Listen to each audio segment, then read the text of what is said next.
Hello everyone, আসসালামু আলাইকুম। আশা করি সবাই ভালো আছেন। আজকে কাছ থেকে কলার থোড়া পেরে রান্না করে দেখাবো। কলার থোড়া পাড়তে গেছিলাম, পেরে ফেলছি ভালো করে কেটে, তারপরে ধুয়ে।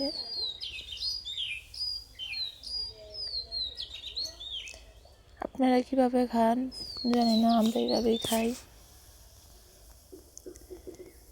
আগে থেকে ভালো করে কেটে তারপরে একটু সিদ্ধ করে, হাফ সিদ্ধ করে রাখছিলাম। এখন শুটকি দিয়ে রান্না করব।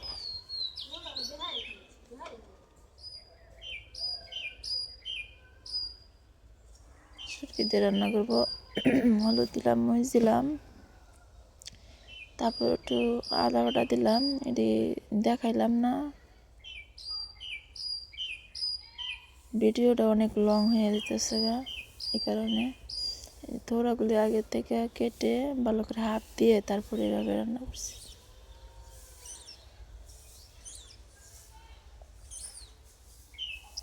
হয়ে গেছে রান্না। এটা আমাদের কলার থোড়া বলে, আপনাদের দেশে কি বলে জানি না। হয়ে গেছে।